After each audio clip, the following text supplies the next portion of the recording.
peut se faire. C'est pas quoi faire. Bienvenue dans mon salon et dans Confit de Culture, le meilleur de la culture en mode confiné.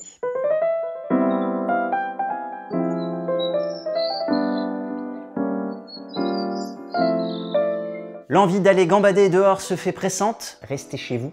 Mais tout le monde, ou presque, est logé à la même enseigne. Quand rester chez soi est une affaire vitale, s'occuper l'esprit comme on peut devient une affaire essentielle. Voici quelques films, podcasts, créations et initiatives que la rédaction de Télérama a glané pour vous sur le web. Au menu cette semaine, on vous conseille du cinéma, mais pas de plateforme de streaming. On vous fait lire des bouquins, mais pas vos vieux fonds de bibliothèque. On vous prodigue de bons conseils et on soutient tous ensemble les personnels soignants. Comme d'habitude, les liens sont dans la description et sous cette vidéo. 3 semaines et demie de confinement vous ont déjà permis de finir Netflix, de rincer Disney+, d'assécher votre collection de DVD. Les cinémathèques pensent à vous. Ces temples du cinéma mettent en ligne à disposition du public de nombreux films gratuitement. À commencer par la cinémathèque de Nice qui met chaque semaine une dizaine de films à disposition. Du français dont Pierrot le Fou de Godard, de l'international avec Intervention divine de Suleiman, et même du ciné pour enfants avec Le Kid de Chaplin. Allez, et parce que c'est Nice, 4 films tournés au studio niçois de la Victorine, comme Fanfan la Tulipe ou Mon Oncle, sont aussi visibles sur le site de la Cinémathèque de Nice. Eh bien moi, elle ne m'a pas menti. Elle ne m'a rien prédit que je ne sache. Je connais mon avenir, comme si je l'avais vécu. Oh, parce que vous croyez tout ce que je vous ai dit? Parfaitement. Et si l'envie vous prend de voyager en région, sachez que d'autres cinémathèques vous ouvrent aussi leurs portes. La Cinémathèque de Bretagne, par exemple, met à disposition 6000 films régionaux. Celle du Midi, à Toulouse, ouvre certaines de ses archives. Et même celle de Milan, en Italie, offre 500 films italiens ou internationaux.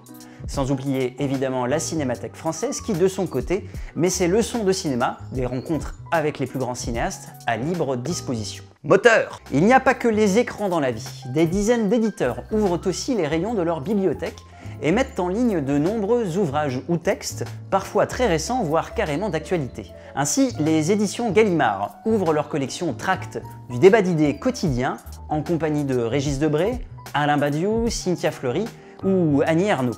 Ça fait réfléchir. Le site du Seuil met tous les matins à 10 h un livre de son catalogue en lecture gratuite et intégrale. Depuis quelques jours, vous pouvez ainsi découvrir, si ce n'est pas déjà fait, Peste et choléra de Patrick Deville, ou encore New Moon, Café de nuit joyeux, une plongée dans le Pigalle punk des années 80 de David Dufresne, dont on parlera plus tard ici. Pour les liens, suivez le bibliothécaire ici en bas.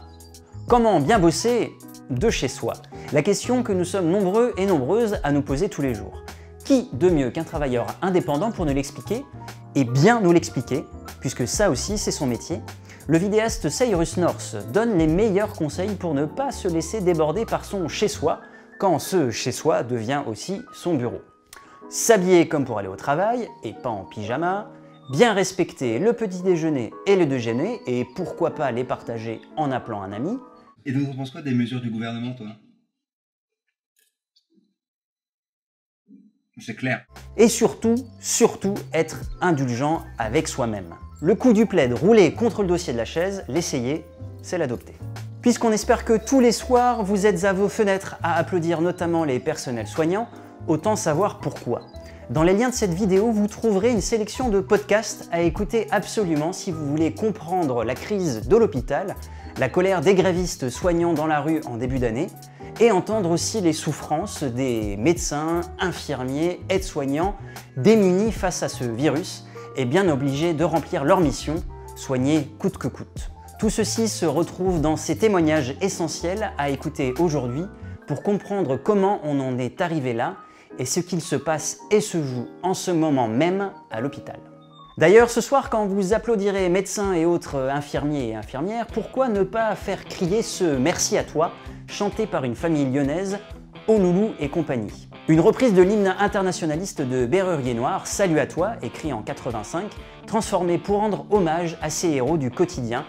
Merci à toi l'infirmière, merci à toi la caissière, merci à toi la boulangère, merci à toi la pharmacienne, merci aux agents d'entretien, merci aux agents des EHPAD, merci à toi l'enseignante, merci aux aussi aux aides-soignantes. Cette reprise a été partagée par le journaliste et auteur David Dufresne, dont on vous parlait tout à l'heure, qui a lui-même reçu cette chanson par l'intermédiaire de François, l'ancien chanteur de Berruyer Noir. Le son métallique de la guitare et de la boîte à rythme des Berus sont bien là, il n'y a que la litanie qui a été remise à jour. Et le résultat est le même, des frissons qui parcourent la nuque. À passer donc ce soir bien fort à votre fenêtre. C'est fini pour ce confit de culture, beaucoup de courage à tout le monde en ces temps vraiment très bizarres. À bientôt dans mon salon et dans Confit de culture. Merci à tous les militants, merci à toutes les bénévoles, merci à toi syndicaliste, merci à toi journaliste, merci aux lanceurs d'alerte, merci aussi à Mediapart, merci à toi oh mon frère, merci à toi qui est vénère, merci à toi oh ma soeur, merci à toi qui a du cœur, merci à l'hôpital public, merci aussi à la sécurité.